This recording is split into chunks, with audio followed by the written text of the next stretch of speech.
오늘의 말씀은 고린도전서 15장 20절에서 26절입니다. 그러나 이제 그리스도께서 죽은 자 가운데서 다시 살아나사 잠자는 자들의 첫 열매가 되셨도다. 사망이 한 사람으로 말미암았으니 죽은 자의 부활도 한 사람으로 말미암는도다. 아담 안에서 모든 사람이 죽은 것 같이 그리스도 안에서 모든 사람이 삶을 얻으리라. 그러나 각각 자기 차례대로 되리니 먼저는 첫 열매인 그리스도요, 다음에는 그가 강림하실 때에 그리스도에게 속한 자요, 그 후에는 마지막이니 그가 모든 통치와 모든 권세와 능력을 멸하시고 나라를 아버지 하나님께 바칠 때라. 그가 모든 원수를 그 발 아래에 둘 때까지 반드시 왕 노릇 하시리니 맨 나중에 멸망받을 원수는 사망이니라. 아멘. 오늘은 부활주일입니다. 예수님께서 다시 살아나셨습니다. 아멘. 죄와 사망의 권세를 깨뜨리고 부활하셨습니다. 아멘. 우리 앞뒤 좌우에 계신 분들과 이렇게 인사하실까요? 예수님께서 부활하셨습니다. 예수님께서 부활하셨습니다.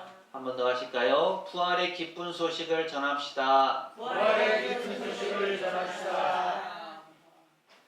오늘 우리는 예수님께서 죄와 사망의 권세를 깨뜨리시고 다시 살아나신 부활절을 맞았습니다. 기쁘십니까? 아멘. 정말로 기쁘십니까? 아멘. 물론 우리 안에 기쁨이 있죠. 그런데 현실을 보면 마냥 기뻐할 수만은 없습니다. 그러다 보니까 이런 질문을 던집니다. 예수님의 부활이 과연 나의 삶과 무슨 상관이 있을까? 2000년 전에 죽으셨다가 부활하셨는데 그 예수님의 부활이 오늘 나의 삶에 어떤 영향을 미치는가? 혹시 여러분은 이런 질문 안 해보셨습니까? 우리가 기쁨 가운데 예수님의 부활을 자신의 삶에 잘 적용시켜 간다면 사실 이러한 질문을 굳이 던질 필요가 없겠죠. 하지만 현실의 여러 가지 문제들을 접하다 보면 과연 예수님의 이 부활의 의미를 나의 삶 가운데 잘 적용하고 있는지 의문이 생길 수밖에 없습니다. 지금 우리가 살아가는 현실이 어떻습니까? 겉으로는 풍요로워 보이지만 속을 들여다보면 죽음의 그림자가 깊게 드리워져 있습니다. 병원마다 생명 유지 장치가 늘어나도 마음의 생명은 점점 꺼져갑니다. 만남의 횟수도 줄어들고 마음은 서로 멀어지고 있습니다.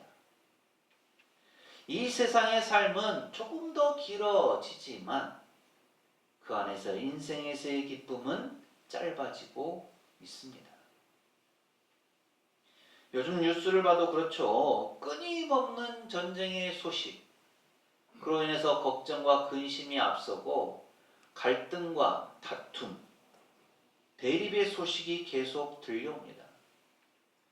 모두가 다 육체는 살아있는 것처럼 보이지만 영은 점점 메말라 죽어가고 있습니다.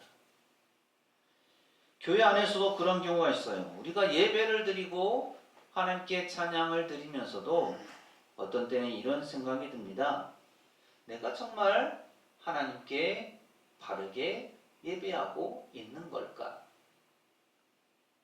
또 이렇게 말하기도 합니다. 예수님을 믿기는 하는데 내 삶에서의 기쁨은 점점 줄어들고 있습니다.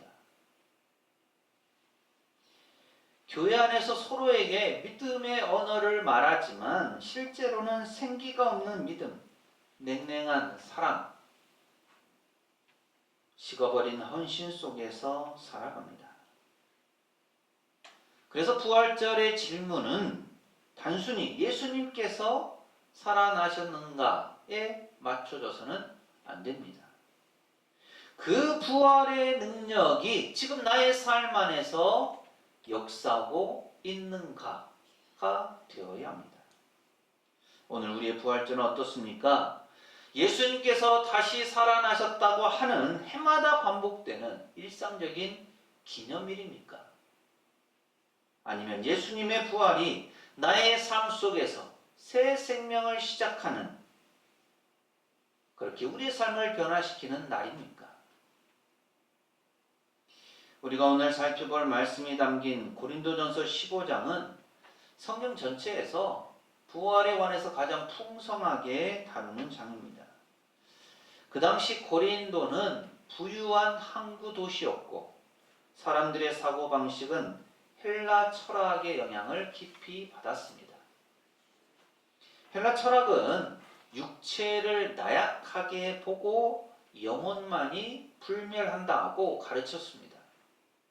영혼은 선하지만 육체는 악하다라고 보기 때문에 죽은 육체가 다시 살아난다는 개념은 어리석은 것으로 취급했습니다. 그래서 육체의 부활에 관한 얘기를 들으면 다들 비웃었죠. 그런 곳에 있다 보니 고린도 교회 안에도 부활을 믿지 않는 사람들이 있었습니다. 예수님은 믿지만 부활은 믿지 않는 거예요. 사람이 죽으면 끝이지 어떻게 다시 살아난다는 말일까? 이렇게 말했습니다. 그들은 현실적인 상황만을 보고 신앙을 얘기할 뿐이었습니다. 또 어떤 그리스도인들은 예수님의 부활이 상징적인 의미에 지나지 않는다고 여겼습니다. 즉 예수님께서 정말로 부활한 것이 아니다라고 그렇게 생각한 거죠. 그런 교인들에게 바울은 말합니다. 고린도전서 15장 19절인데요. 만일 그리스도 안에서 우리가 바라는 것이 다만 이 세상의 삶뿐이면 모든 사람 가운데 우리가 더욱 불쌍한 자이리라. 부활이 없다면 신앙도 없고 믿음도 없고 소망도 없다라는 뜻입니다. 세상 사람들은 여러 가지 것들로 살아갈 수가 있습니다. 성공이나 부유함이나 이름을 드높이는 것이나 쾌락을 추구하는 것이나 그 외 여러 가지 것들로 세상을 살아갈 힘을 얻습니다. 하지만 그리스도인들에게는 그 모든 것들이 다 의미가 없죠. 예수님의 부활이 없다면 이런 삶의 의미뿐만 아니라 신앙생활 자체가 소용이 없습니다. 세상 사람들이 얻는 만족으로 만족할 수가 없기 때문입니다. 그래서 그리스도인들이 이 세상에서 가장 불쌍한 사람들이라고 바울은 말합니다. 하지만 바울은 단호히 외칩니다. 그러나 이제 그리스도께서 다시 살아나셨습니다. 고린도전서 15장 20절은 이렇게 말씀합니다. 함께 읽습니다. 시작. 그러나 이제 그리스도께서 죽은 자 가운데서 다시 살아나사 잠자는 자들의 첫 열매가 되셨도다. 아멘. 이 구절은 단순한 논리의 반박이 아닙니다. 그리스도의 삶이 이 세상에서의 삶으로만 끝나는 것이고 부활이 없다면 신앙인들이 가장 불쌍한 사람들이라는 것에 대한 반박 차원에서 말하는 것이 아닙니다. 바울은 실제로 부활하신 그리스도를 만난 사람으로서 외치고 있습니다. 다메섹 도상에서 부활하신 예수님을 만난 후로 바울의 삶은 완전히 바뀌었습니다. 이전에 죽음에 박해자였던 그가 이제는 생명의 증인으로 변한 것입니다. 그렇게 바울의 이 부활 신앙은 단순히 논리적으로 설명하거나 얘기하는 것이 아니라 자신의 삶의 체험이었습니다. 그런 의미에서 그러나 이제라는 이 두 단어는 강력한 선포가 됩니다. 이 선언은 세상의 절망을 향한 하나님의 반격입니다. 죽음이 인류의 마지막일 것 같지만 하나님은 그 문장 끝에 그러나 이제라는 말을 덧붙이십니다. 그 순간 죽음은 끝이 아니라 생명의 시작이 되는 거죠. 바울은 예수님의 부활을 가리켜서 잠자는 자들의 첫 열매라고 부르죠. 이 말은 농부의 언어예요. 첫 열매가 익으면 이제 추수가 시작되겠구나 라는 기대가 생깁니다. 그래서 첫 열매가 익었다는 것은 뒤이어서 풍성한 추수가 시작된다 라는 뜻이죠. 예수님의 부활이 바로 그 새 생명의 첫 열매입니다. 즉 예수님으로부터 생명의 싹트기 시작했고 그 생명이 우리 안에도 자라고 있다라는 거죠. 고린도전서 15장 22절은 아담 안에서 모든 사람이 죽은 것 같이 그리스도 안에서 모든 사람이 삶을 얻으리라 라고 말씀합니다. 우리가 너무도 잘 아는 것처럼 아담으로 인해서 죄와 사망이 시작되었습니다.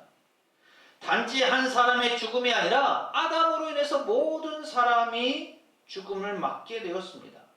어느 누구도 죽음을 피할 수 없습니다. 우리도 마찬가지죠. 하지만 그리스도 안에서는 모든 사람이 새 생명을 얻습니다. 그래서 예수님의 부활은 인류 부활의 시작입니다. 또한 그분 안에서 모든 생명이 새롭게 일어난다라는 증거입니다. 따라서 부활은 하나님께서 죄와 죽음의 질서를 완전히 뒤엎으신 새 창조의 시작입니다.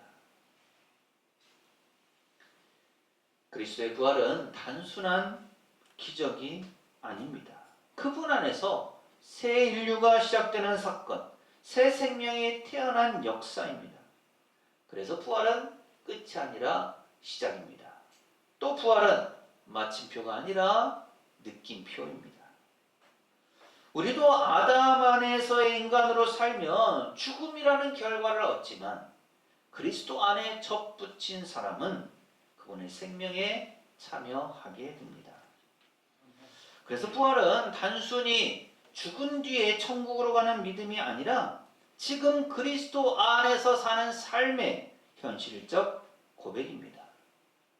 그리스도 안에 있으면 절망이 희망으로, 무너진 관계가 회복으로, 죽었던 신앙이 다시 생기로 변합니다. 이런 예수님의 부활은 단 한순간의 기적으로 된 것이 아닙니다. 예수님의 부활은 단번에 이루어진 초자연적인 사건이 아닙니다. 예수님의 생애 자체가 이 부활을 준비하는 여정이었습니다. 예수님은 부활을 자신의 삶으로 가르치셨고 또 죽음을 이기심으로 직접 보여주셨습니다. 먼저 예수님은 부활을 기다리면서 또 가르치면서 사셨습니다. 요한복음 11장에서 죽은 나사로로 인해서 슬퍼하는 마르다에게 예수님께서 말씀하시죠. 요한복음 11장 25절 26절 말씀입니다. 함께 읽습니다. 시작. 예수께서 이르시되 나는 부활이요 생명이니 나를 믿는 자는 죽어도 살겠고 무릇 살아서 나를 믿는 자는 영원히 죽지 아니하리니 이것을 내가 믿느냐. 아멘. 예수님은 부활을 미래의 약속이 아닌 지금 여기서 시작되는 생명의 현실로 선포하셨습니다. 예수님을 믿는 사람은 죽어도 살고 또 영원히 죽지 않습니다. 예수님은 마르다에게 이렇게 말씀하신 대로 죽었던 나사로를 다시 살리시죠. 예수님으로 인해서 생명이 다시 살아날 수 있음을 직접 보여주신 겁니다. 그리고 예수님은 십자가로 부활의 길을 여셨습니다. 예수님은 군병들에게 잡히시기 전 겟세마네 동산에서 기도하셨습니다. 마태복음 26장 39절은 조금 나아가사 얼굴을 땅에 대시고 엎드려 기도하여 이르시되 내 아버지여 만일 할 만하시거든 이 잔을 내게서 지나가게 하옵소서. 그러나 나의 원대로 마시옵고 아버지의 원대로 하옵소서라고 말씀합니다. 예수님은 아버지여 할 만하시거든 이 잔을 내게서 지나가게 하옵소서라고 간절히 기도하셨습니다. 하지만 나의 원대로 마시옵고 아버지의 원대로 하옵소서라고 하시면서 순종하셨습니다. 결국 십자가에 달려 죽으심으로 하나님께서 예정하신 구원을 완성하셨죠. 죽음을 두려워하지 않는 순종의 길을 가심으로써 부활의 문을 여신 것입니다. 또한 예수님은 제자들에게 새 생명의 사명을 주셨습니다. 부활하신 주님은 무덤 밖에서 제자들을 만나서 말씀하셨죠. 요한복음 20장 21절 말씀입니다. 함께 읽습니다. 시작. 예수께서 또 이르시되 너희에게 평강이 있을지어다. 아버지께서 나를 보내신 것 같이 나도 너희를 보내노라. 아멘. 예수님은 두려움 속에 갇혀서 숨어있는 제자들을 찾아가서 평강이 있을지어다 라고 말씀하십니다. 제자들에게 단지 예수님 자신이 살아있다라는 것을 보여주신 것이 아닙니다. 제자들의 숨은 신앙을 깨우치고 그들을 다시 세상 속으로 보내시는 거죠. 그래서 제자들에게 아버지께서 나를 보내신 것 같이 나도 너희를 보내노라 라고 말씀하십니다. 이제 부활은 예수님 한 분 혼자만의 것이 아닙니다. 제자들에게서 다시 시작되는 부활의 사명으로 이어집니다. 그렇기에 부활은 끝이 아니라 새로운 시작이고 새 생명의 선교 출발점입니다. 부활은 단지 죽음 이후의 소망이 아니라 지금 내 삶 속에서 죽어있던 영역이 다시 살아나는 사건입니다. 우리가 진정 예수님의 부활을 믿는다면 낙심했던 자리, 포기했던 관계, 무의미했던 일상 속에서 다시 일어서게 됩니다. 그리스도의 부활은 절망을 이기는 내적 힘이 됩니다. 그래서 개인적인 부활은 마음의 회복으로 이어지죠. 그리고 부활신앙은 나 혼자만 구원받았다라고 하는 개인 차원에서 멈추지 않습니다. 예수께서 부활하셔서 제자 공동체가 새롭게 시작됩니다. 예수님은 그들 가운데 찾아가셔서 너희에게 평강이 있을지어다 라고 하셨습니다.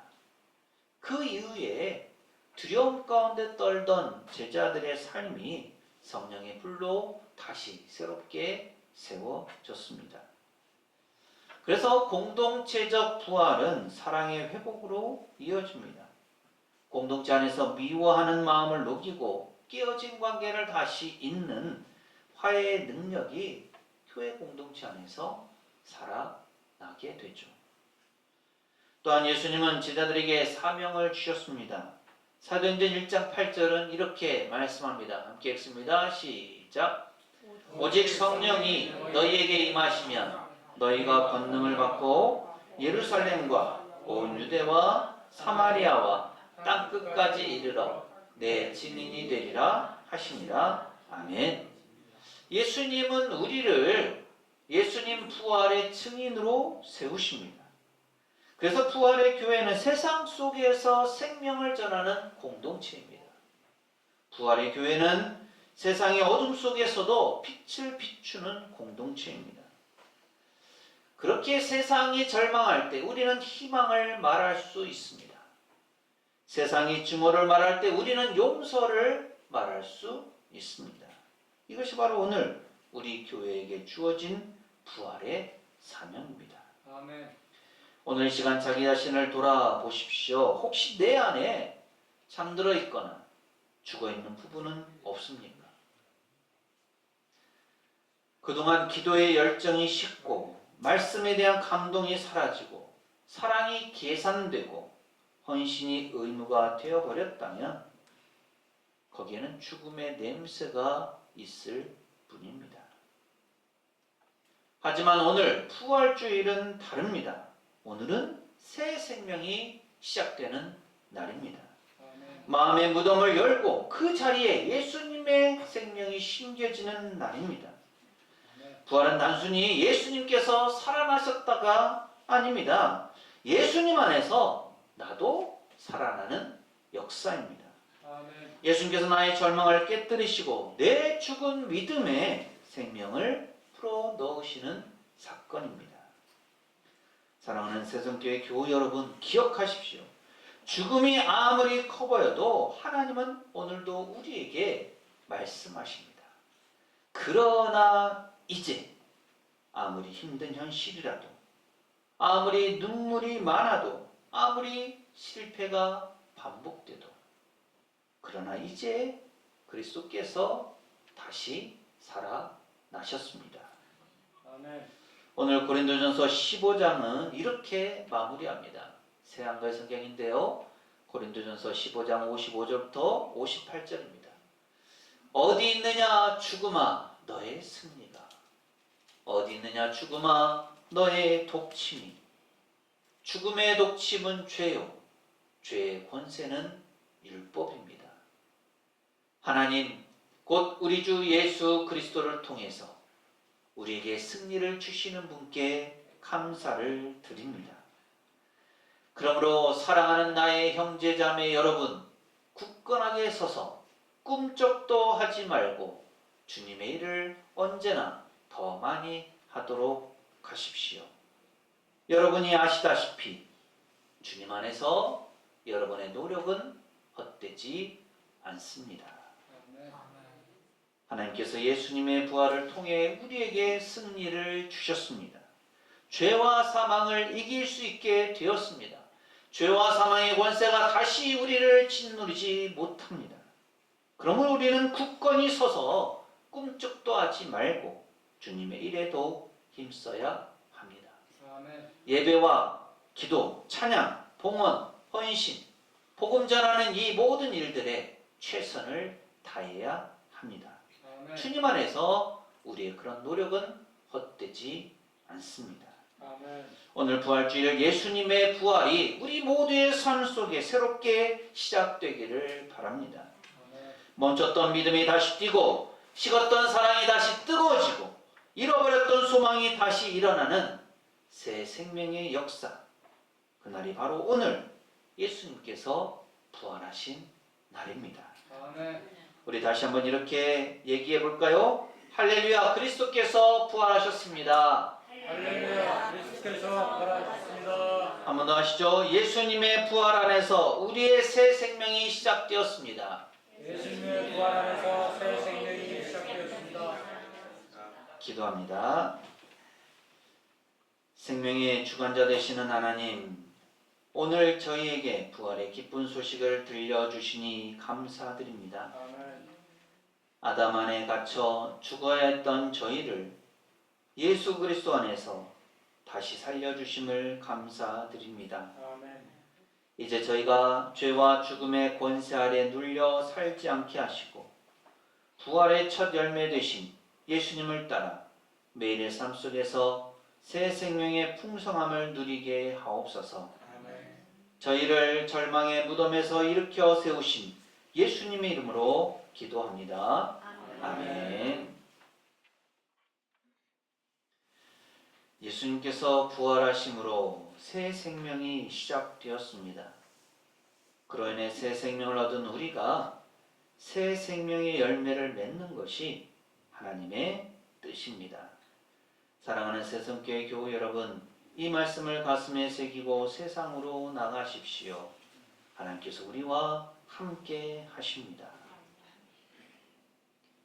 지금은 부활이요 생명이신 우리 주님 예수 그리스도의 은혜와 아버지 하나님의 무한하신 사랑하심과 보혜사 성령님의 충만 교통하심이 예수님의 부활로 말미암아 새 생명을 얻음으로 새 생명의 풍성함을 누리기를 소망하는 세상계 모든 교우들의 삶과 가정과 생업과 사역 위에 이 한 주간의 모든 생활 가운데 특별히 이번 주 생일을 맞는 김원복 집사님의 삶 속에 그리고 오늘 예배에 참여한 모든 이들과 우리 교회 위에 영원토록 함께 하시기를 간절히 축원하옵나이다. 아멘.